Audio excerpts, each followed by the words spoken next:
Bueno, bienvenidos, creo que ya es la clase 18, ya empiezo a perder la cuenta, dedicada a relaciones de trabajo cuánticas, pero nos había quedado un temita colgado de la vez pasada que conviene terminar, que es un nuevo concepto de cómo hacer una máquina cuántica, o sea, no pretender imitar a una máquina de vapor convencional, sino basarse en un concepto nuevo donde todas las interacciones con la máquina son a través de procesos de medición. O sea, la idea es simplemente tratar de usar los artefactos con los cuales uno normalmente se conecta con un sistema cuántico para armar una máquina cuántica y no hacer algo completamente nuevo. Así que vamos a empezar con lo que sería una máquina de Sylar cuántica. Nosotros ya vimos la máquina de Sylar precisamente en, en el contexto del principio de Landauer. Así que cómo sería una máquina de Sylar y luego cómo sería una máquina de Sylar basada en el proceso de medición. Así que, bueno, la máquina está basada en un sistema de dos niveles, que además el demonio de Maxwell, que va a ser el operador de la máquina, puede acoplar a una cavidad resonante, ¿no? Resuena precisamente a la diferencia de energía entre los dos niveles. Entonces, la forma en que el demonio de Maxwell haría una máquina de Sylar convencional con este esquema, bueno, cuando el sistema está acoplado, entonces se producen oscilaciones, la posibilidad de oscilar entre los dos niveles, y entonces hay una oscilación cuya frecuencia es básicamente omega sobre 2, donde omega es la amplitud del acoplamiento entre ambos niveles. O sea, hay dos frecuencias en este problema. La frecuencia omega 0, que es la frecuencia dada por la diferencia de energía entre los dos niveles, y la frecuencia omega grande, que aparece como esta constante de acoplamiento. O sea que típicamente omega grande va a ser chico frente a omega 0. Entonces, cuando el sistema está acoplado, decía, se produce una rotación, una oscilación entre el nivel 0 y el nivel E.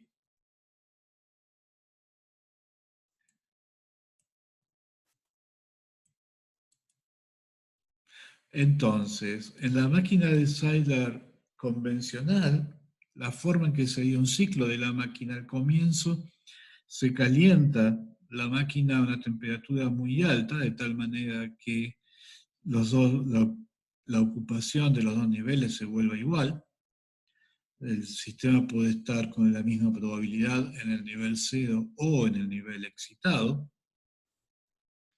Después, ahora viene la parte, la máquina de Sylar se basa en información.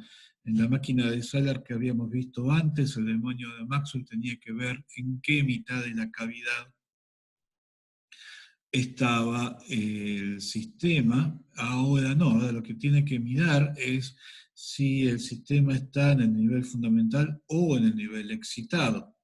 Si está en el nivel excitado, entonces el demonio lo acopla a la cavidad y espera que oscile al nivel fundamental, con lo cual se libera una cantidad de trabajo, H barra omega 0, que es el producto de la máquina. O sea, esto es cuando el demonio de Maxwell mira y encuentra que el sistema está en su estado excitado.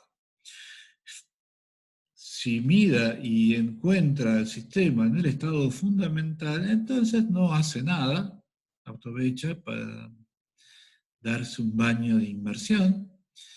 Y de todas formas, al final, el sistema va a estar en el estado fundamental.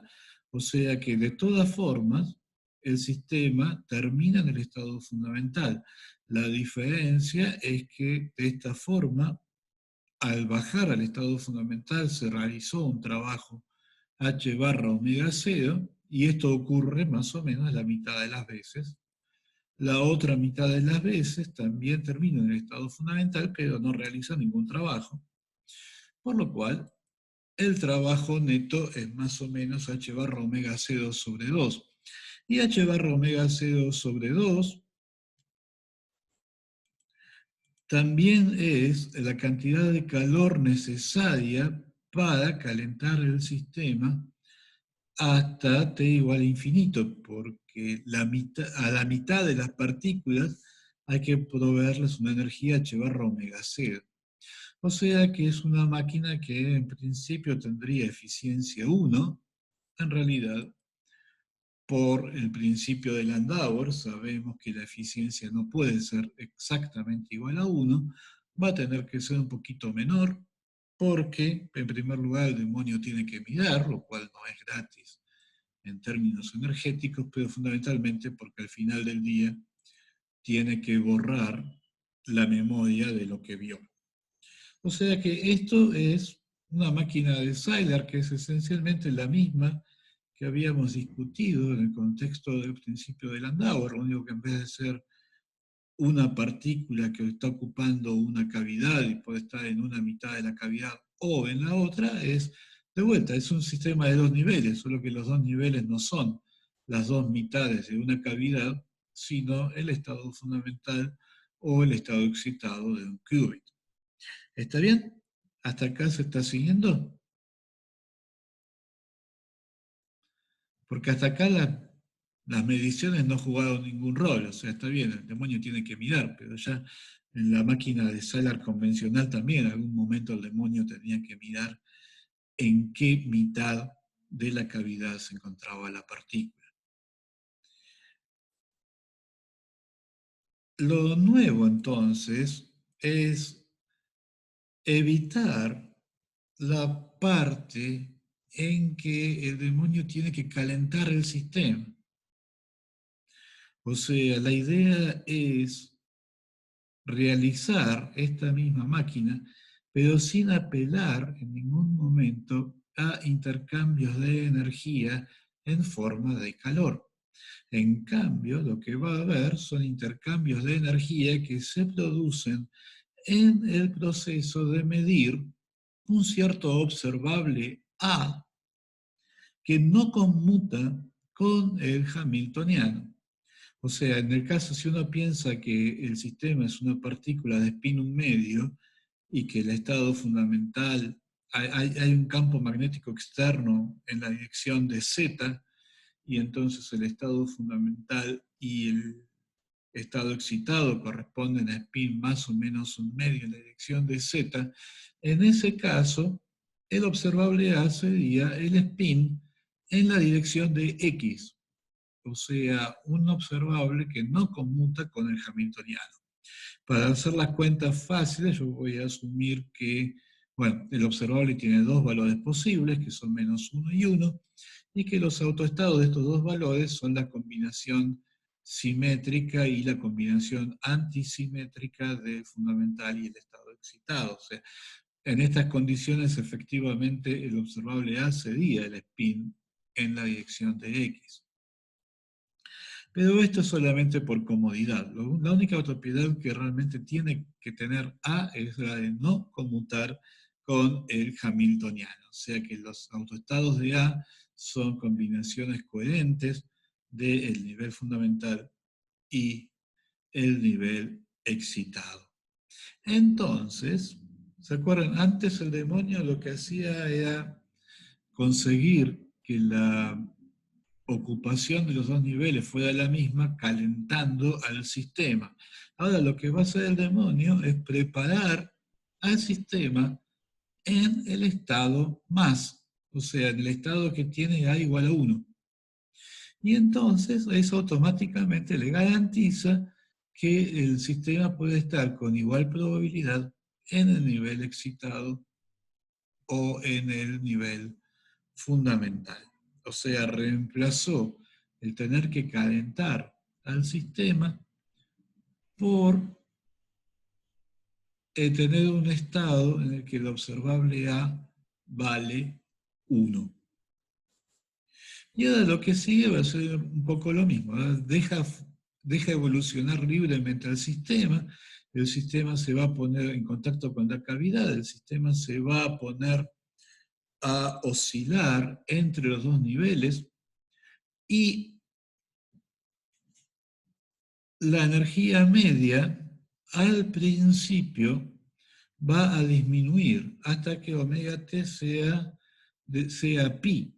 Cuando omega t sea pi, la energía media ahora va a empezar a subir otra vez. Entonces, si al cortar el ciclo en un momento conveniente, el demonio se garantiza que la energía media sea menor que la energía al comienzo, y eso quiere decir que en valor medio se realizó trabajo.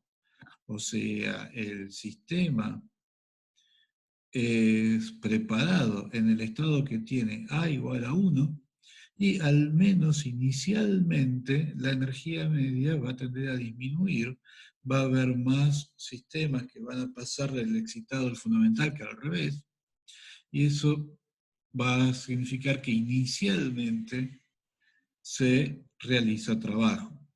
Si el demonio dejara que esto siguiera, entonces en la segunda mitad del ciclo la máquina iba a absorber un trabajo idéntico al que había hecho en la primera mitad. O sea, el demonio corta esta evolución cuando todavía el trabajo realizado por la máquina es positivo. Y ahora lo que hace el demonio es volver a medir el observable A. O sea, ¿se acuerdan? Inicialmente el demonio había preparado al sistema en el estado que tiene A igual a 1. Entonces ahora agarra y mide el observable A. Si le da 1, entonces vuelve a comenzar el ciclo. Y si le da menos 1, otra vez no hace nada y espera que el sistema solo rote al estado que tiene A igual a 1 y ahí recomienza el ciclo. O sea que de cualquiera de las dos formas, el demonio se garantiza recomenzar el ciclo en el estado A igual a 1 y de vuelta va a cortar el ciclo cuando el sistema todavía está realizando un trabajo positivo y de esa manera va logrando entonces extraer trabajo de la máquina. Por supuesto, para volver al estado 1, hace falta proveerle energía al sistema. Esa interacción, esa energía surge de la interacción con el aparato de medición. O sea, el aparato de medición está reemplazando a la fuente caliente. Y si se acuerdan acerca de la discusión sobre motores moleculares, yo les enfatizaba que en realidad el teorema de Carnot vale para máquinas térmicas. Si yo me fabrico una máquina que, por ejemplo, sea puramente electroestática, no hay ningún principio fundamental por el cual no pueda tener eficiencia 1.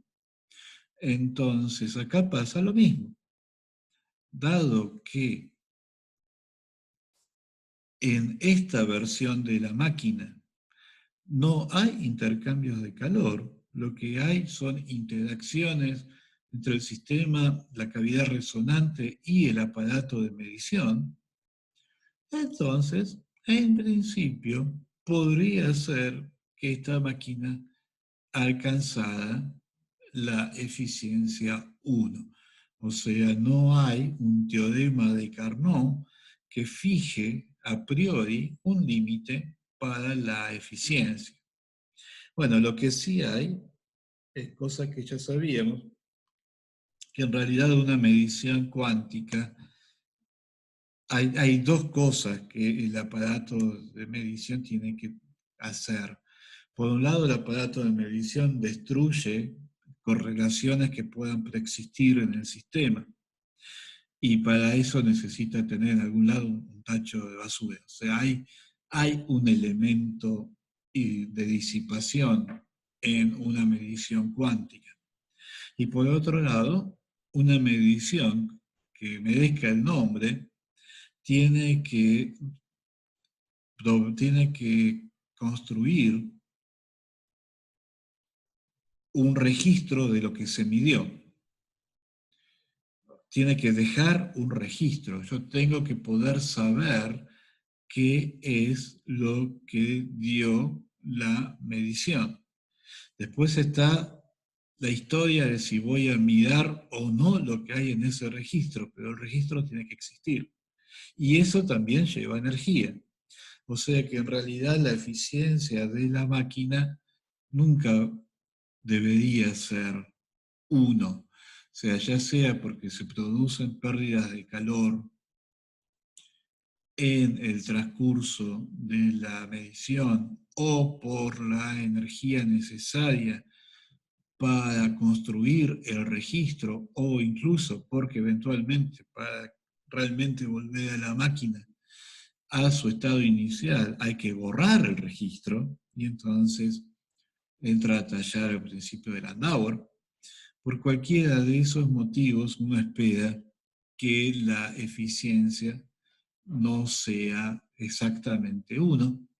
Y queda la pregunta abierta de, bueno, pero entonces, ¿es más o menos eficiente que la máquina de Seidel basada en intercambios de calor convencionales y por lo tanto sujeta al teorema de Carnot? Pregunta que no creo que tenga una respuesta general. Yo creo que hay que analizar protocolos concretos de medición y para cada protocolo encontrar si efectivamente hay una respuesta o no. Hay resultados generales acerca de cuál, usando la teoría termodinámica de recursos, uno puede cuantificar cuál es el costo de preparar un sistema en un estado dado, de manera que eso lo vamos a discutir más en detalle en el contexto de la tercera ley, en el que lo que se está discutiendo es la posibilidad de preparar el sistema en el estado correspondiente al cero absoluto de temperatura, creo que acá sería el estado fundamental. Y en general es muy costoso. De hecho, la tercera ley dice que no se puede. Que no se puede porque los recursos necesarios para preparar con certeza ese estado serían infinitos. O sea que hay que, algo tiene que ceder, o sea, probablemente para que la máquina realmente funcione con una eficiencia distinta de cero, probablemente el demonio tenga que medir A con un cierto error, algo por el estilo, y entonces hay que ver cómo eso afecta a la eficiencia de la máquina. Pero en principio, la conclusión es que, de vuelta, no hay ningún motivo por el cual una máquina cuántica deba ser una réplica en miniatura de la máquina de Watt. Es posible construir máquinas cuánticas que no apelan a intercambios de calor en ningún momento, y en particular uno puede construir máquinas cuánticas usando las maneras usuales de manipular un sistema cuántico asociadas con los procesos de realizar mediciones sobre el sistema. ¿Está bien? ¿Me pudieron seguir hasta acá?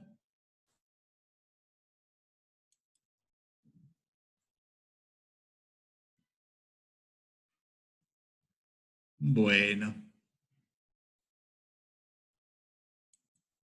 Bueno, entonces vamos a lo que realmente es el tema de hoy, que son las relaciones de trabajo cuánticas. Y todo lo que vamos a decir está muy fuertemente basado en este artículo de Federico Augusto y Juan Pablo, y también en la tesis doctoral de Federico. Y bueno, un poco la idea es explicar qué significa esta ilustración que está tomada. Hay un par de ilustraciones que están tomadas directamente del paper de ellos. Y esta es una de ellas. Entonces, repasando brevemente de qué se trata, nosotros ya vimos el teorema de Crookes, que relaciona la probabilidad que se realice un proceso en una cierta dirección de la flecha de tiempo con la probabilidad de que se realice el proceso inverso, y eso tiene que ver, se puede expresar en términos de la entropía y el calor liberado, absorbido en el proceso, o equivalentemente en términos de la energía libre y el calor entregado, el trabajo entregado en el proceso.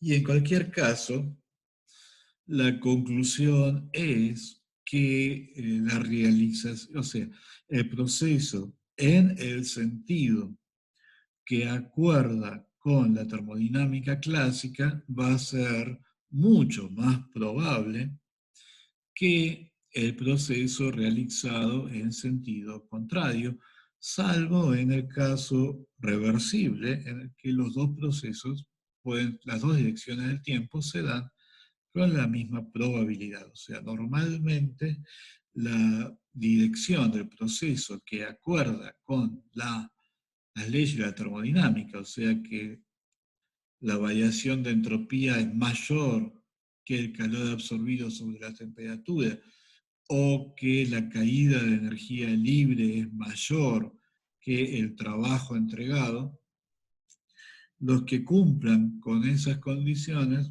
van a ser mucho más probables que la realización del proceso en la dirección contraria. Y una consecuencia de eso es, acá, bueno, tuve un problema con los paréntesis en el TEC, pero una consecuencia de esto es la identidad de Jarzynski, que en particular implica que el valor medio del trabajo realizado es menor que menos la variación de energía libre, que sería la versión clásica de la segunda ley, y habíamos estudiado cómo uno puede estudiar, habíamos discutido cómo uno puede estudiar esta cuestión en el experimento de plegado de una macromolécula, en cuyo caso las fluctuaciones son suficientemente grandes que se ha podido determinar la existencia de comportamiento antitermodinámico, alguna fracción de las realizaciones del experimento.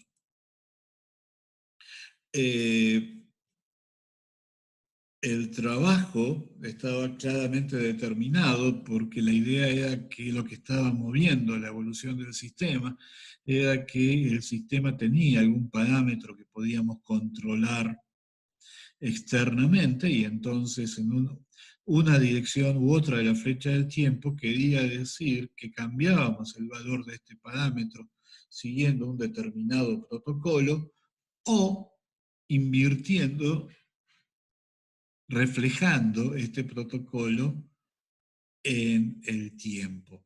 Y en cualquiera de los dos casos, el trabajo estaba dado por esta fórmula que esencialmente dice que la potencia es fuerza por velocidad y el trabajo total es la integral de la potencia.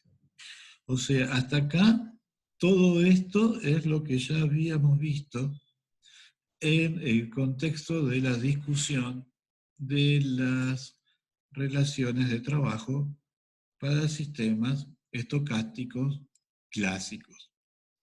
¿Está bien? ¿Se acuerdan de todo esto? No fue hace tanto tiempo.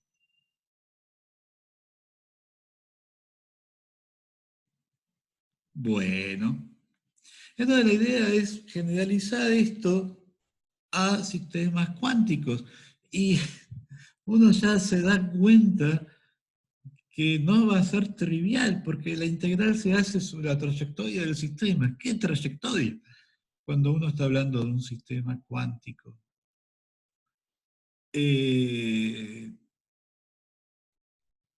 el mejor de los casos, uno tendría un... Claro, alguien pregunta en el Hilbert, claro, uno dice, bueno, tendré un operador, en vez de tener el trabajo, en vez de ser un valor dado, se da un operador en el espacio de Hilbert.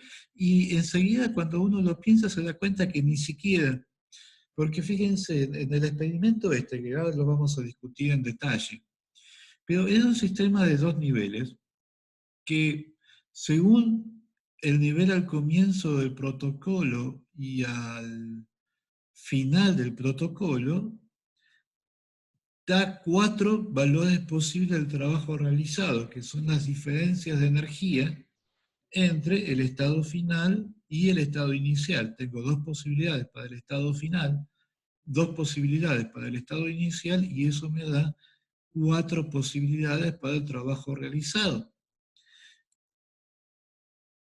Y no hay ningún observador, no hay ningún observable en el espacio de Hilbert de un sistema de dos niveles que tenga cuatro valores posibles.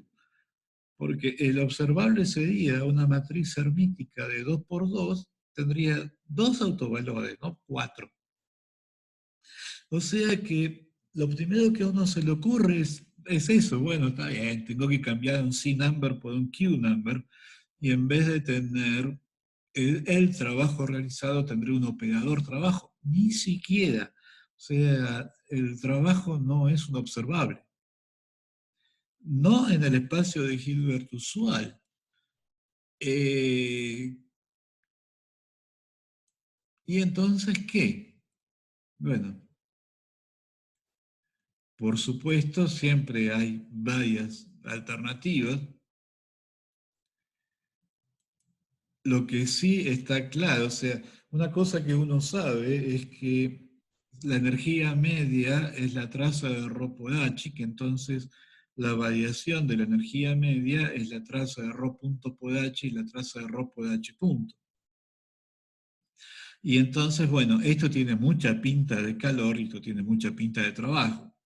Eso es cierto, pero no me ayuda porque ¿qué significa esto en una trayectoria? O sea, si yo tomo las trazas, lo único que estoy calculando es el valor medio del calor y el valor medio del trabajo. Bueno, eso no fluctúa. Está bien, va a ser compatible con la termodinámica clásica, pero no fluctúa. La gracia de las relaciones de trabajo es estudiar las fluctuaciones alrededor del valor medio. Si voy a tomar el valor medio, me quedé sin objeto de estudio. Y entonces, ¿cómo hago para describir esas fluctuaciones? Bueno, hay, hay una, un teorema de Crookes cuántico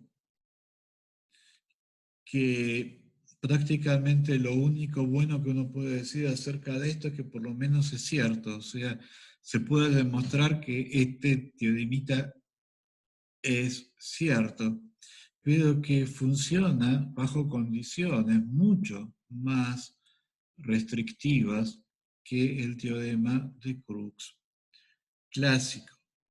O sea, para poder definir exactamente qué se entiende por trabajo, La idea es que vamos a hacer evoluciones que son puramente adiabáticas. O sea, para poder distinguir entre trabajo y calor, lo que vamos a hacer es simplemente eliminar el intercambio de calor. Va a haber un parámetro externo que yo pueda controlar, pero eso lo único que va a hacer es darme un hamiltoniano que va a tener una dependencia explícita con el tiempo. La evolución va a ser la evolución unitaria generada por ese hamiltoniano que depende explícitamente del tiempo. Y el trabajo realizado va a ser la diferencia entre la energía final y la energía inicial, o sea, al revés, entre la energía inicial y la energía final, la diferencia va a ser el trabajo realizado. Y para que no quede ninguna duda, lo que voy a hacer es medir la energía antes y después de la evolución con un parámetro que depende del tiempo. O sea, bajo todas estas condiciones, efectivamente, a qué estoy llamando trabajo está perfectamente determinado, pero realmente queda muy poquito de lo que era el teorema de Crookes. Acá hay un comentario, disculpen. Pero si mido la energía, ¿no me colapsa el sistema y dejaría de ser térmico? No veo por qué un estado térmico sería autoestado de H, de hecho me imagino que no lo es. Bueno, ahora vamos a ver exactamente qué es lo que uno hace, pero efectivamente, cuando mido la energía, me estoy llevando puesta cualquier tipo de coherencia que haya en el sistema.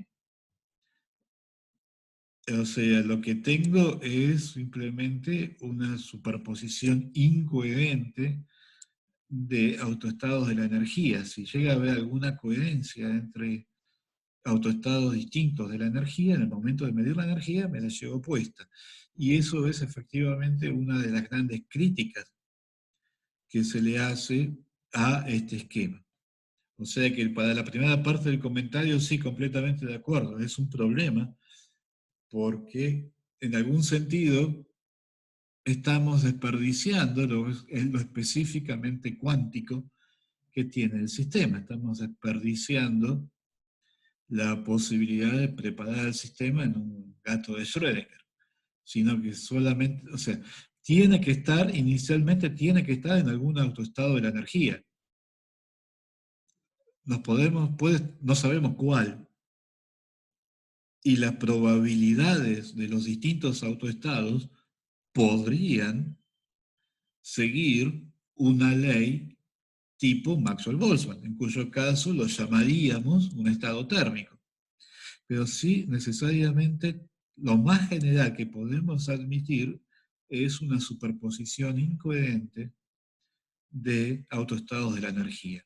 Si llegase a ser coherente, lo lamento mucho, la primera medición va a eliminar cualquier coherencia que haya en el sistema.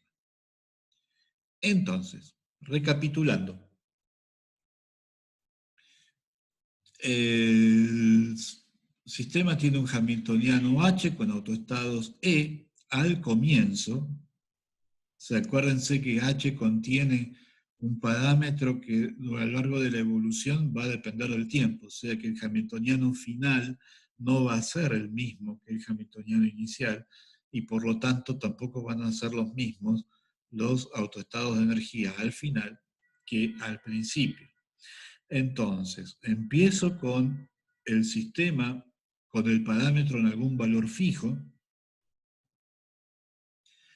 caliento al sistema a una temperatura T, con lo cual fabrico una superposición incoherente de los estados E con probabilidades relativas que siguen. La probabilidad del estado E va a ser proporcional a E a la menos beta E, con la constante de proporcionalidad, la función de partición. Dejo que el sistema evolucione de una manera unitaria, o sea, lo aíslo del foco térmico, o sea, le mido la energía, eso genera un registro, dejo que el sistema evolucione de manera unitaria. Cuando terminé con la variación del parámetro, vuelvo a medir la energía, me da E', y después de eso, el sistema lo descarto, ya terminé mi protocolo. En el teorema de Crookes uno comparaba la probabilidad del proceso en una dirección del tiempo con la probabilidad en la evolución contraria. O sea, en este caso, la evolución contraria va a estar dada porque nuevamente vamos a reflejar el protocolo en el eje de tiempos. Pero no es que empezamos con este estado del sistema y volvemos para atrás en el tiempo, sino que volvemos a empezar con un estado a temperatura T y lo sometemos, pero con el valor final del parámetro externo, medimos la energía, lo dejamos evolucionar unitariamente haciendo que el parámetro externo empieza con lo que antes era el valor final, lo volvemos a lo que antes era el valor inicial y le volvemos a medir la energía. O sea que lo que estamos llamando el camino de vuelta no es simplemente la inversión temporal del camino de ida, porque en el camino de ida el estado final del sistema no tiene por qué ser un estado térmico. En lo que vamos a llamar camino de vuelta, vamos a arrancar con un estado térmico, pero con el valor final del parámetro externo. Por eso, respecto de la segunda parte del comentario, ¿no? El comentario de Guillermo, la primera parte era, pero si mido la energía, ¿no me colapsa el sistema y dejaría de ser térmico? Sí, el problema no es que deje de ser térmico, el problema es que estoy destruyendo cualquier coherencia que haya en el sistema, o sea, estoy afectando enormemente el estado inicial. Y lo segundo era, no veo por qué un estado térmico sería un autoestado de H. No, claramente no lo es. Pero hay, en el esquema, hay una T. Y esa T es la temperatura del estado inicial. O sea, en todo este esquema, cuando uno dice T, a lo que se refiere es a la temperatura del estado incoherente inicial.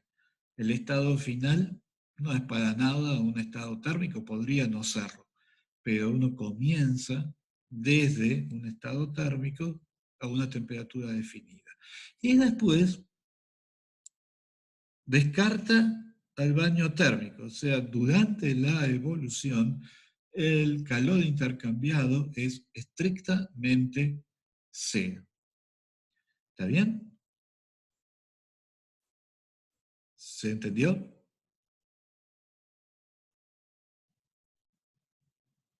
Bien. Como decía, tiene gusto a poco, pero por lo menos tiene la virtud de que es cierto y la demostración es elemental. O sea, ¿cuál es la probabilidad de realizar un cierto trabajo en el, en el camino de ida? Un trabajo W. Bueno, para realizar un trabajo W yo tengo que empezar en un estado E y terminar en un estado E', de tal manera que E menos E' sea W. Entonces lo que voy a hacer es sumar sobre todos los valores de la energía inicial y la energía final la probabilidad de que efectivamente empezar en E y terminar en E'. Y de toda esa suma, o sea, acá estoy sumando sobre todos los valores, me voy a quedar solamente con los términos en los que efectivamente E menos E' sea W. Y eso me va a dar la probabilidad de realizar un trabajo W en el camino de ida. La probabilidad de empezar en E y terminar en E' es la probabilidad de empezar en E es un estado térmico, así que esta es la probabilidad de tener el estado E, por la probabilidad condicional determinada en E' si yo empecé en E, y eso está dada por esta amplitud de transición. O sea que sin ninguna duda, esto es efectivamente la probabilidad de realizar un trabajo W en el camino de ida. Ya lo que viene es una simple manipulación. Como tengo esta delta, acá yo puedo reemplazar E, lo puedo reemplazar por W más E'. Acá me quedé con el E', el W lo saco de la integral, multiplico y divido por Z', yo acá me fabriqué una distribución de probabilidades térmicas, pero para los estados finales. Acá lo único que hice fue cambiar el signo del argumento de la delta, ningún problema, la delta es una función par. Di vuelta el bracket, no importa, eso lo único que hace es conjugarlo, no afecta al módulo. O sea que fíjense que lo que me quedó es esta expresión que es precisamente la probabilidad de realizar un trabajo menos W en el camino de vuelta. O sea, toda esta suma es la probabilidad de realizar un trabajo menos W en el camino de vuelta. Tengo E a la menos beta W y la función de partición es E a la menos beta por F. O sea que reemplazando Z' por E a la menos beta por F', Z por E a la menos beta por F, el cociente me da E a la menos beta por la variación en la energía libre, y de esa manera obtengo algo que se parece al teorema de Crookes. O sea que esto sería la versión cuántica del teorema de Crookes. Cuando uno tiene el teorema de Crookes, con el mismo argumento que antes, llega a la identidad de Jarzynski. Así que esto es entonces la versión cuántica del teorema de Crookes. ¿Está bien? ¿Se entendió?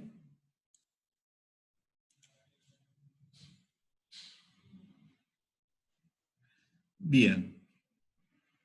Bueno, podemos hacer algo mejor. O sea, estamos de acuerdo con que tiene gusto a poco. El teorema de Crookes clásico era mucho más general. En particular, valía para una evolución en que yo tenía intercambio de calor todo el tiempo con el baño térmico. O sea, el nivel de control que necesito sobre el sistema era mucho más relajado.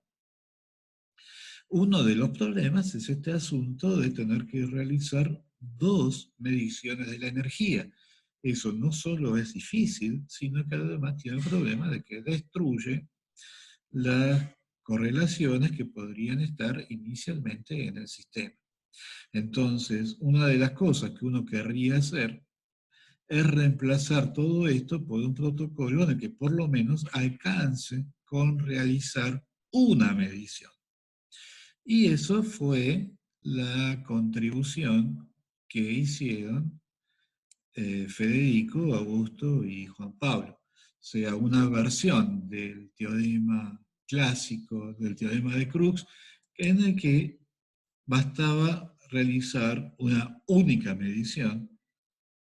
Lo que uno está midiendo no es la energía, está midiendo otra cosa, pero de medir una sola vez esta otra cosa, uno puede determinar cuál fue el trabajo realizado.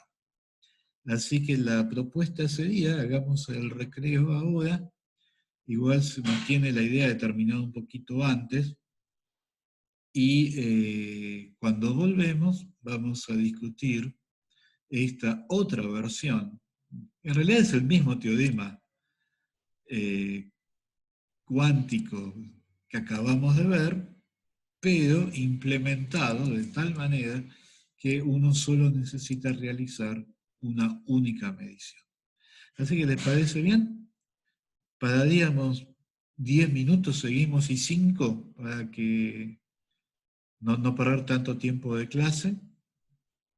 Y ahí vamos a discutir el paper de Federico Augusto y Juan Pablo. Bueno, veo que están de acuerdo, así que hasta luego. Bueno, entonces, ¿cómo podemos realizar el protocolo que veníamos discutiendo, pero realizando una única medición? Bueno, la situación es que entonces no podemos medir la energía, tenemos que medir otra cosa. Lo que necesitamos es un trabajómetro. En inglés es work meter, queda un poquito mejor, pero es un trabajómetro. El trabajómetro, ese sí es un observable del sistema, que de alguna forma está correlacionado con el trabajo realizado. Entonces, el comienzo es el mismo. Yo empiezo calentando el sistema a una temperatura T y voy a realizar una interacción que va a entrelazar al sistema con el trabajómetro. Esto esencialmente es como poner el trabajómetro en cero y a partir de acá el trabajómetro va a empezar a evolucionar. Esto, como lo único que hago es correlacionar al estado del sistema con el trabajómetro, esto no afecta, no destruiría correlaciones en el estado del sistema. De todas formas, yo inicialmente preparé al sistema en un estado térmico. Ahora, al sistema lo voy a hacer evolucionar de una manera diabática, igual que antes, una evolución unitaria con el hamiltoniano dependiente del tiempo. Y mientras tanto, el trabajómetro va acumulando el trabajo realizado. Al final del protocolo, hago una segunda interacción entrelazante entre el sistema y el trabajómetro, de tal manera que ahora, midiendo el estado final del trabajómetro, yo puedo inferir cuál fue el trabajo realizado por el sistema. O sea que puedo realizar el protocolo que habíamos descrito antes, pero realizando una única medición sobre el trabajómetro. Bueno, conozco el estado inicial del trabajómetro. Eso va a quedar determinado por la primer interacción. O sea, en este momento fijas el estado inicial del trabajómetro correlacionado de una cierta forma con el estado del sistema. No, previo a eso no importa. Previo a eso no importa. Esta interacción va a borrar cualquier estado previo al trabajómetro. Bueno, hay un paper de Federico Augusto Juan Pablo que demuestran que esto se puede hacer siempre. O sea, yo siempre me puedo, dado un sistema, yo siempre me puedo encontrar un trabajómetro. Pero lo que vamos a describir con más detalle es el caso sobre el cual se midió. O sea, esencialmente lo que no vamos a discutir el esquema abstracto, sino el caso concreto en el cual el experimento se hizo y se vio que efectivamente funcionaba. Se pudo reproducir la estadística de los distintos valores de trabajo realizado y se pudo verificar la identidad de Jarzynski. El sistema, de vuelta, es una partícula de espín medio. En realidad no es una partícula de espín medio, es un sistema de dos niveles. Los dos niveles son dos niveles de la estructura hiperfina de un átomo de rubidio. O sea, es un experimento con átomos neutros y los dos niveles de la estructura hiperfina del átomo van a funcionar como los dos estados de un qubit. De manera que la interacción con el sistema no es literalmente meter un campo magnético, pero sí es una interacción electromagnética que para todos los efectos prácticos es un experimento de Stern-Gerlach. o sea, el núcleo de rubidio el átomo de rubidio puede estar en alguno de dos niveles de la estructura hiperfina y lo va a someter a una fuerza que va a depender exactamente de en qué nivel está. Y eso va a ser el protocolo, o sea, esta fuerza que depende de en qué nivel de la estructura hiperfina está el átomo. O sea que para todos los fines prácticos, funciona como un experimento de Stern-Gerlach. Y el trabajómetro, o sea, este observable que va a estar correlacionado con el trabajo realizado, va a ser la posición del átomo. O sea, el átomo tiene un grado de libertad interno, que es el que dice en qué nivel está en la estructura hiperfina, y un grado de libertad externo, que es su posición en el espacio. Y la idea es correlacionar ambas cosas. O sea, uno empieza con una nube de átomos, al pasar por el primer Stern-Gerlach, esa nube se va a dividir en dos, de acuerdo. Estos estaban todos en el nivel F igual a 2 y estos estaban todos en el nivel F igual a 1. Y entonces lo paso por el segundo estangarraje y cada una de estas dos nubes se va a volver a dividir. Entonces, estos estaban en el nivel F2 acá y seguían en el nivel F2 acá, entonces eso me da que el trabajo realizado es la diferencia de las energías entre el nivel F2 al final y el nivel F1 al principio. En cambio, estos estaban en el F2 al principio, pero en el F1 al final, y entonces la diferencia de energías es la energía del F2 inicial menos la energía del F1 final. Las energías del F2, el split de los niveles de la estructura hiperfina al principio y al final cambia porque están sujetos a campos externos distintos. Pero sí importa que ellos tenían dos posibilidades al principio y sigo teniendo dos posibilidades al final. Y lo mismo pasa acá. Estos van a ser los que empiezan en el FC, terminan en el F2, y estos son los que empiezan en el F1 y siguen en el F1. Y de esa manera consigo dividir a la nube inicial de átomos en 4 subnubes y yo ahora mido cuántos átomos tengo en cada una de las nubes, lo que eso se hace, eso es fácil, es lo único fácil que tiene esto. Hay que sacar una foto y por la intensidad y la sombra de cada una de estas nubecitas, uno puede inferir cuántos átomos hay. Y esa es precisamente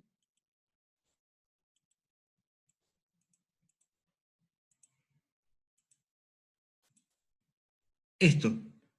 ¿No? Estas son las 4 nubecitas en las que se separa la nube, el condensado original, y entonces yo simplemente me doy cuenta que acá la sombra es más, en esta foto por contraste, acá la absorción es más intensa y por lo tanto acá tengo que tener más átomos que acá, y acá tengo muy poquitos átomos. O sea, por la intensidad de la absorción yo determino la cantidad de átomos que tengo en cada una de las 4 nubecitas. Y la cantidad de átomos es precisamente proporcional a la probabilidad de terminar en cada una de las 4 nubes, y cada una de las 4 nubes corresponde a uno de los 4 valores posibles del trabajo realizado. Entonces, el experimento funciona porque yo logro correlacionar el trabajo realizado con la posición del átomo.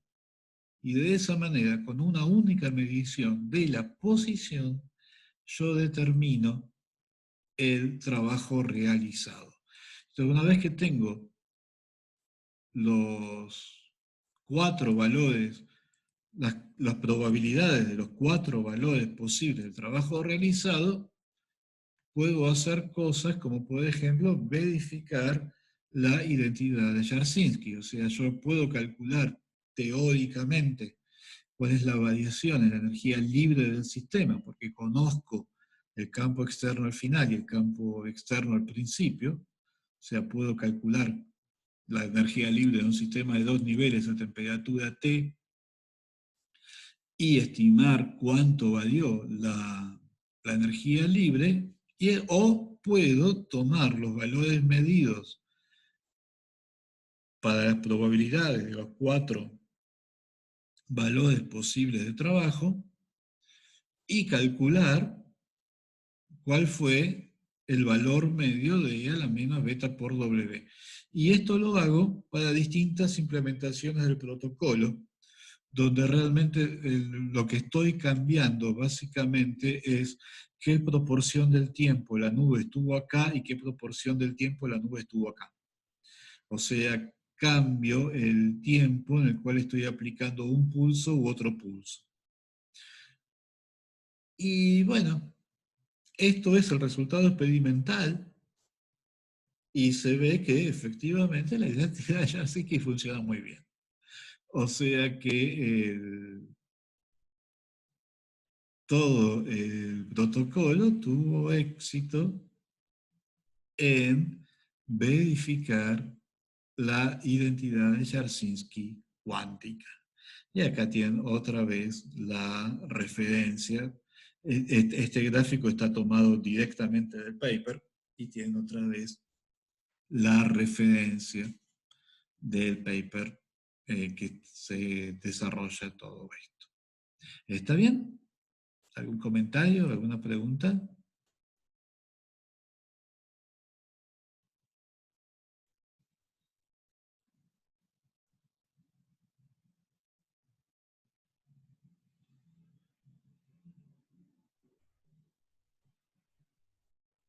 Sí, realmente fue todo un logro.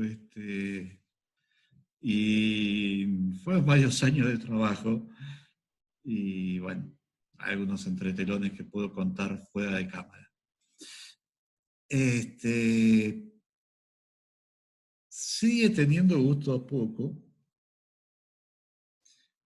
O sea, el estado inicial está bien, no necesito medir la energía, pero el estado inicial es un estado térmico, es un estado incoherente. No puedo usar esto con un estado inicial coherente, un estado que es una superposición coherente de autoestados de la energía. Si sigue estando la limitación de que la evolución que estoy estudiando es una evolución puramente unitaria, y no tengo interacción con el baño térmico durante la ejecución del protocolo, de manera que uno sigue con la sensación de que el resultado es más pobre que el resultado clásico.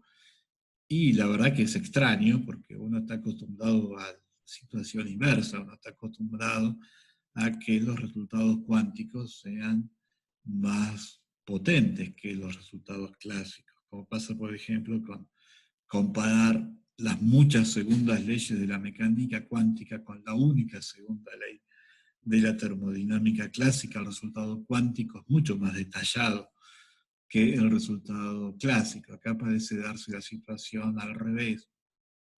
Y por eso fue una gran sorpresa cuando salió un paper que demostraba que en algún sentido concreto esta versión cuántica del teorema de Crookes que acabamos de discutir, de hecho es óptima, que no...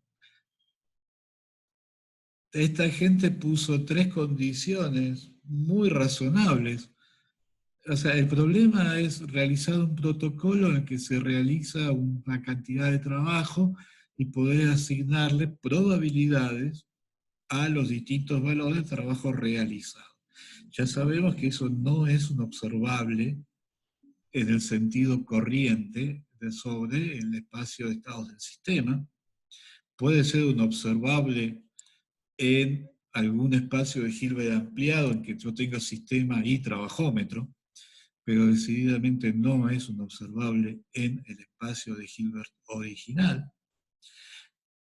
Pero de todas formas, yo voy a realizar un protocolo, el trabajo realizado va a tomar algún valor dentro de un conjunto de valores posibles y yo quiero asignarle una probabilidad a cada uno de estos valores posibles. Y lo que esta gente demostró es que si uno va a pedir que esta probabilidad tenga que satisfacer tres criterios sumamente razonables, que es muy difícil eh, descartar, esto bajo la condición de que la distribución de probabilidad tenga que satisfacer estos tres criterios, demostrado que el problema no tiene solución. O sea que no existe una forma de asignar probabilidades al trabajo realizado que satisfaga estas tres condiciones completamente naturales. Había un comentario, la primera parte es: se podría pensar en hacer más o menos reversible el proceso y ver más o menos dispersión. Me perdí con la descripción del protocolo, no veo si hay o no una velocidad para elegir. Sí, bueno, sí, el tema es que podés elegir cuánto, o sea, vos al sistema lo estás sometiendo a dos pulsos. Entonces lo que podés elegir es la patada y durante cuánto tiempo le vas a aplicar la patada. Estas son las dos cosas que podés variar. No tenés un tiempo infinito porque la nube se te dispersa naturalmente. Y además porque en realidad el dibujo hay que girarlo 90 grados. O sea, en el experimento la nube se iba cayendo. Entonces no tenés un tiempo infinito, tenés algunos milisegundos en los que tenés que medir. Pero sí tenés un parámetro con el que podés jugar, o sea, dos parámetros, que son la intensidad de estos pulsos que le vas a aplicar a la nube y la duración de los pulsos. Y eso es precisamente lo que daba lugar a este gráfico. O sea, acá con lo que están jugando es la duración de estos pulsos. O sea que la respuesta del comentario es sí, o sea, podés hacer que la evolución sea más o menos reversible. ¿Está bien? ¿Se entendió?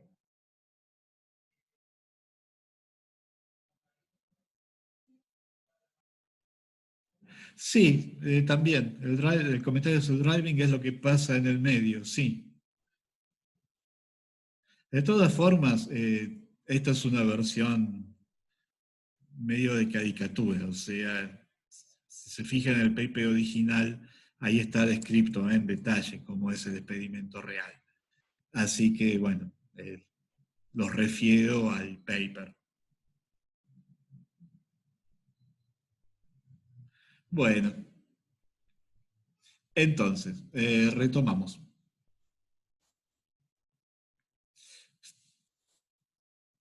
En algún sentido, aunque a uno le parezca poco, en algún sentido, el teorema que acabamos de ver es óptimo.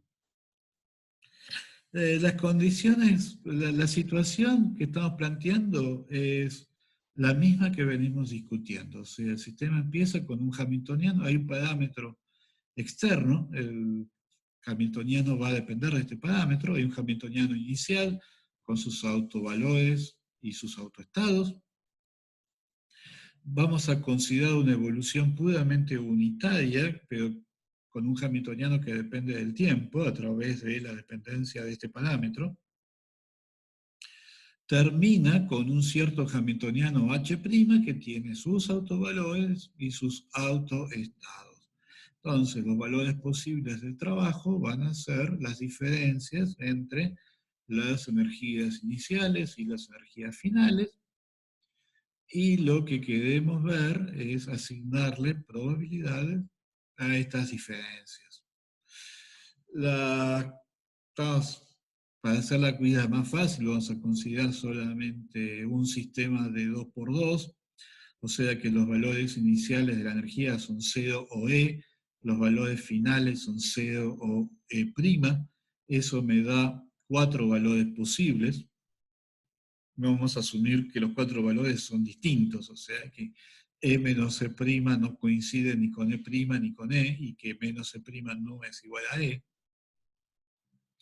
La primera condición que vamos a pedir es que si yo tengo una matriz de densidad inicial, o sea, no estoy pidiendo que la matriz inicial sea, que el estado inicial sea térmico. Yo inicialmente tengo alguna matriz de densidad. O sea que inicialmente podría tener algún grado de correlación. O sea, el sistema va a estar o en el estado 0 o en el estado E, y puedo tener algún grado de correlación entre los dos estados. Les decía, la primera condición que le vamos a pedir es que si yo tengo una matriz de densidad que es una combinación lineal convexa de dos matrices de densidades dadas, entonces la probabilidad que le voy a asignar a los 4 valores posibles de trabajo sea la combinación convexa de las probabilidades en un estado o en el otro. O sea, si yo estoy en una situación en que puedo tener el estado ρ1 con probabilidad t, o el estado ρ2 con probabilidad 1 menos t, la probabilidad de realizar el trabajo alfa, donde alfa puede ser 0', E', 0, 0' o E, 0', la probabilidad de realizar el trabajo alfa es la probabilidad si estoy en el estado 1 por la probabilidad de estar en el estado 1, más la probabilidad de alfa si estoy en el estado 2 por la probabilidad de estar en el estado 2. O sea, esto parece algo completamente razonable. La distribución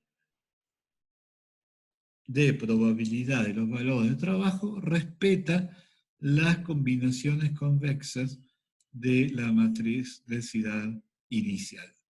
¿Está bien? ¿Se entendió esto y se entendió por qué es completamente razonable pedir esta condición?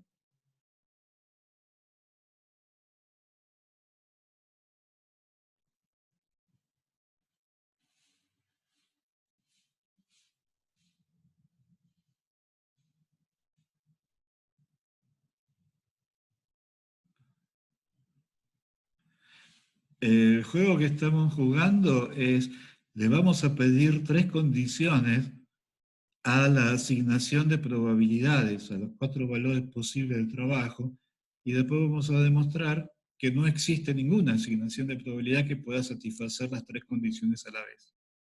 O sea que es importante entender por qué cada una de estas condiciones por separado es eminentemente razonable. ¿Está bien?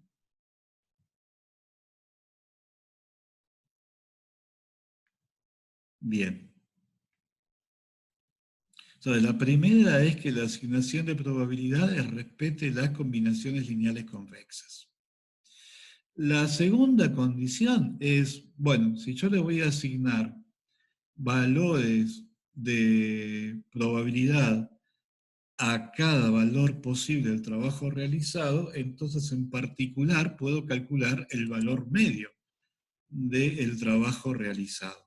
Entonces la segunda condición, parece casi obvia, es que el valor medio del trabajo realizado, de acuerdo con mi asignación de probabilidades, coincida con la diferencia de las energías medias al principio y al final.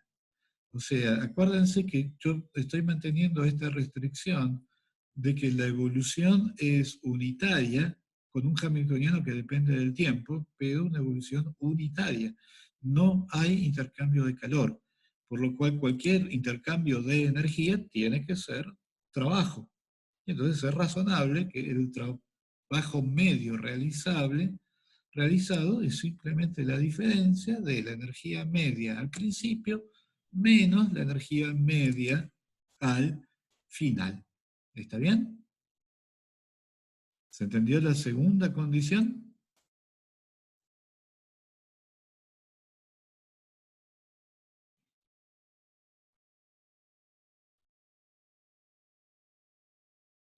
¿Se va a la tercera?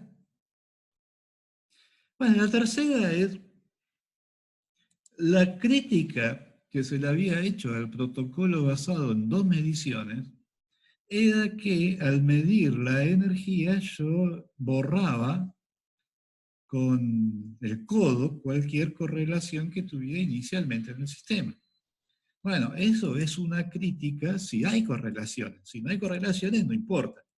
Entonces, la tercera condición que vamos a pedir es que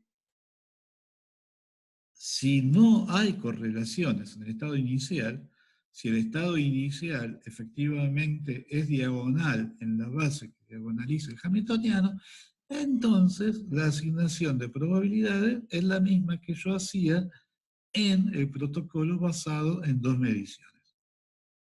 O sea, la primera condición era que se respetaban las combinaciones lineales convexas. La segunda condición era que el valor medio del trabajo realizado era el valor medio del trabajo realizado, o sea, la diferencia de las energías medias. La tercera condición es, si no tengo ninguna correlación inicial para borrar, entonces lo que dice el protocolo basado en las dos mediciones está bien. Esa es la distribución de probabilidad del trabajo realizado. Que si vuelven a mirar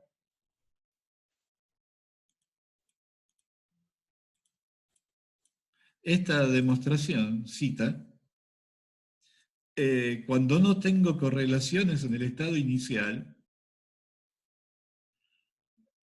realmente es muy difícil decir que la probabilidad de tener una energía E al principio y una energía E' al final pueda no ser esto, o sea, la probabilidad inicial de E por la probabilidad de transición de E hasta E'. Realmente no. Es difícil concebir que pudiera ser otra cosa. O sea que las tres condiciones son completamente razonables. Y lo que hay que demostrar ahora, no entiendo la diferencia entre la segunda y la tercera. No, sí, son completamente distintas.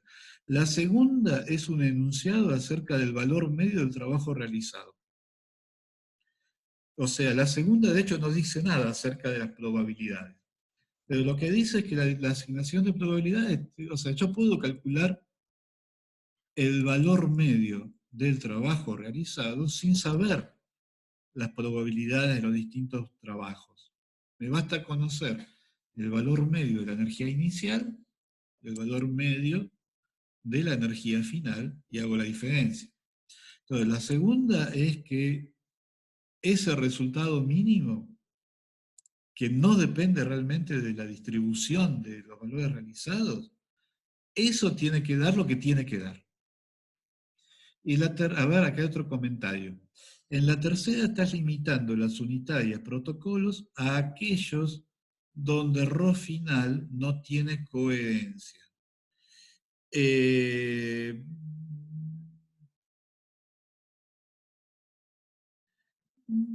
No,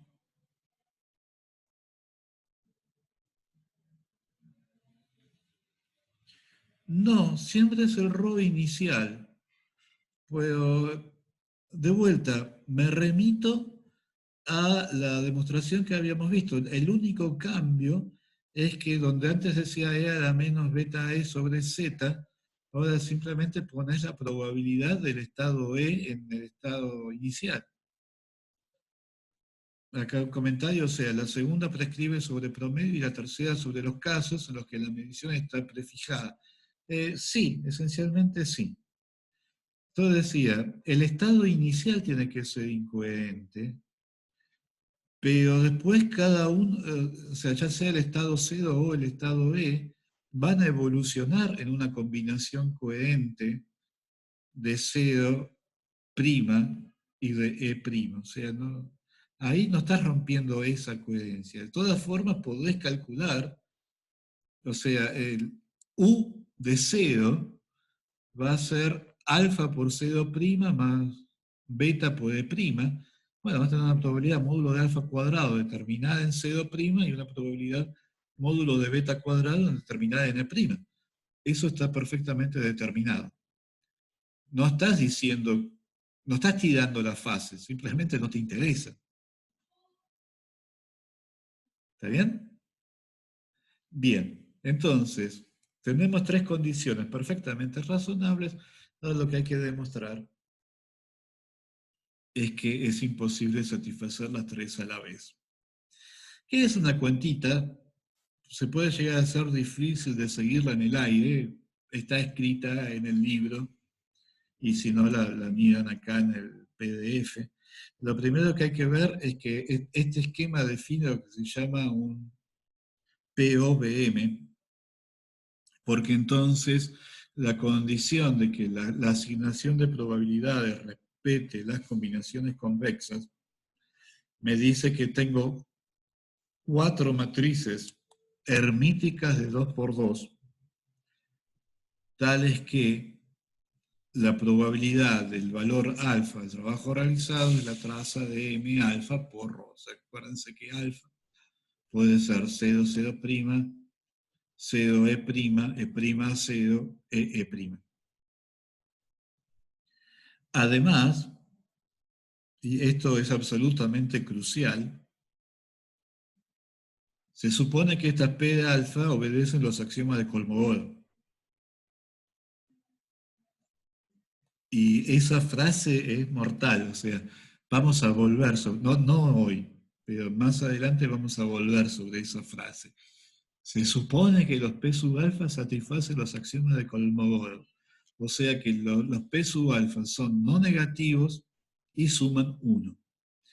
Porque los P sub alfa son no negativos, estas matrices M alfa tienen que ser también definidas no negativas.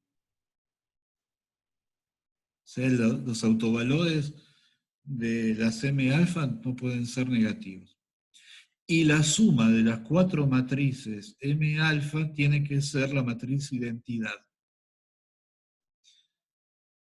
Esto sale que las M alfa sean no negativas y que sumen a la matriz identidad, sale de pedir que los cuatro P sub alfa satisfacen los axiomas de Kolmogorov. O sea, son una asignación de probabilidad. ¿Está bien? ¿Se entendió esto?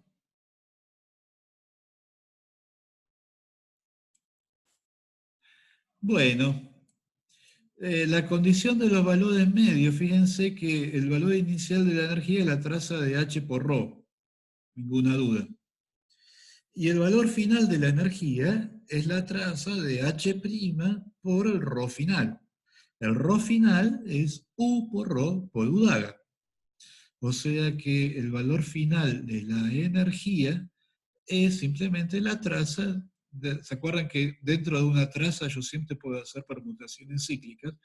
En vez de hacer H' por U por ρ por U daga, puedo hacer U daga por H' por U por ρ. Y como esta identidad 12 tiene que valer cualquiera sea la matriz ρ, o sea, cualquiera sea la matriz ρ, yo estoy pidiendo que esto es el valor medio del trabajo calculado a partir de la asignación de probabilidades. Pero como ya sabemos que los P alfa son las trazas de M alfa por ρ, puedo escribir todo esto como una traza de esta única matriz por ρ. Y estoy pidiendo entonces que esta identidad 12 valga cualquiera sea ρ, para lo cual la única posibilidad es que esta matriz hermítica de 2 por 2 sea igual a esta matriz hermítica de 2 por 2. O sea, obtengo la ecuación 13. Pero ahí Rho es una matriz de densidad, no es completamente general. No, pero igual te alcanza. Si fueran distintas estas dos matrices, acordate que son dos matrices hermíticas y definidas positivas. O sea que estas dos matrices tampoco son completamente generales. Así que no, aunque Rho tiene que ser una matriz de densidad, igual te alcanza para establecer que estas dos matrices tienen que ser iguales entre sí. Finalmente tienen 3 grados de libertad, ¿no?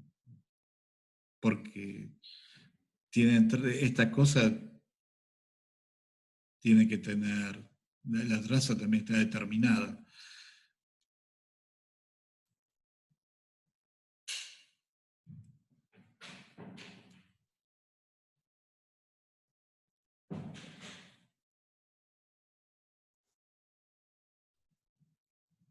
Así que tenemos la identidad 13, que ahora es una matriz una identidad entre matrices hermíticas de 2 por 2. Usando esa identidad, en este caso particular, uno puede leer, en este caso particular, cuánto valen estas probabilidades y llega a la conclusión, entonces, de que estos elementos de matriz tienen que valer 0. En el caso simétrico, cuando la matriz inicial es con certeza estoy en el estado E, entonces deduzco que estos elementos de matriz tienen que valer 0. Y ahora uno hace la cuentita, ¿no? Plantea una matriz de 2 por 2 que tiene la pinta 0, algo conjugado, 1, porque tiene que tener traza 1, y le pide que sea definida positiva,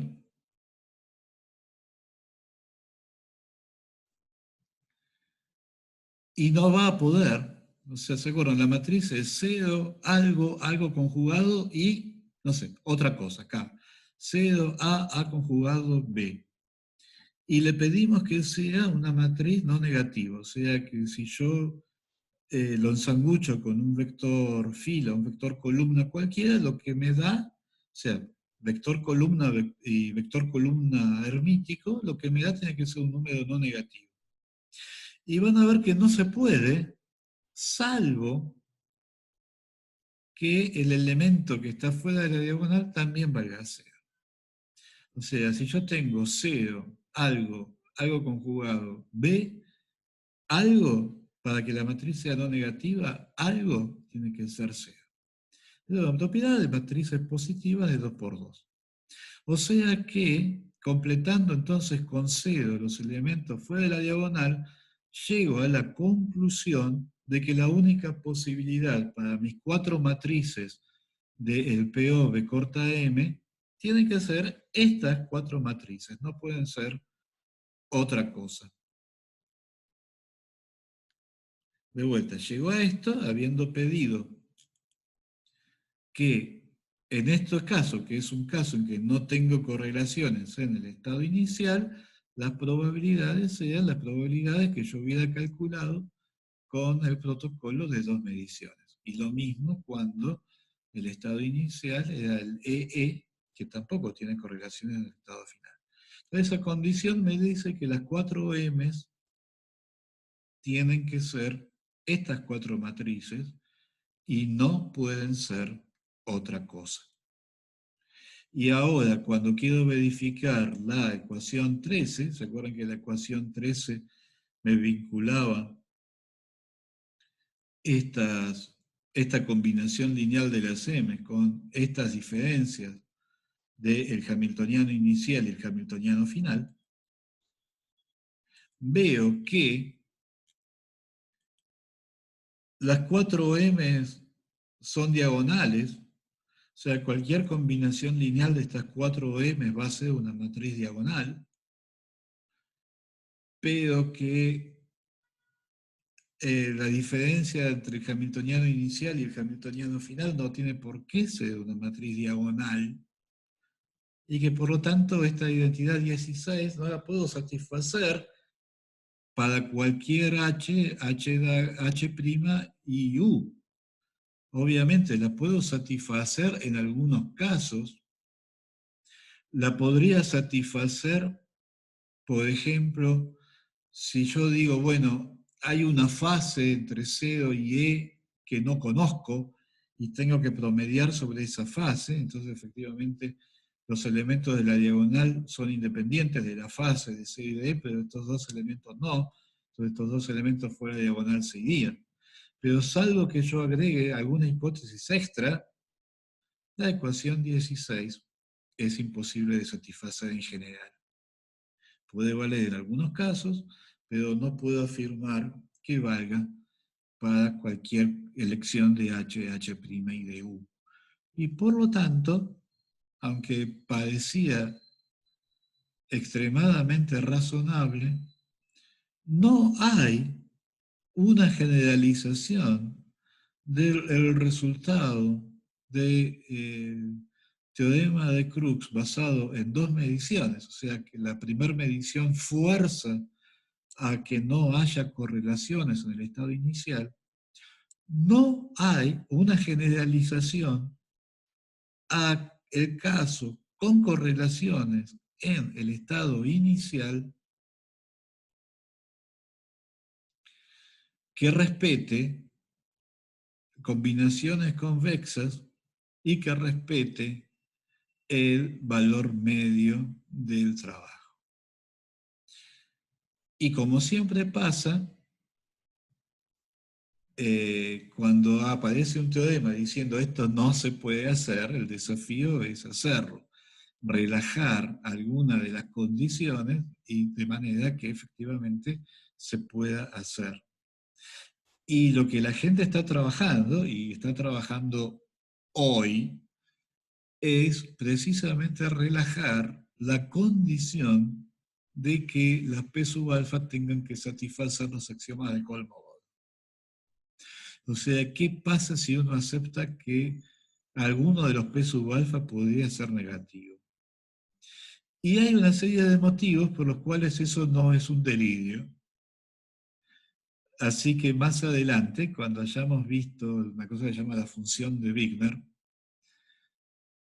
vamos a retomar el tema y vamos a ver por qué imaginarse un conjunto de P sub alfas, que obviamente no van a ser más probabilidades en el sentido de Kolmogorov, pero que pueden llegar a tener información útil, y relajando esa condición, eh, podría ser que el problema tenga solución. Esto no está recién salido del horno, está en el horno todavía. Así que, como corresponde a este curso, estamos haciendo una explicación que viola causalidad. Estamos explicando los papers antes que los escriban. Bueno, se está haciendo tarde, corto ya, así podemos empezar a las 4 con la charla de Luciana. Hasta luego.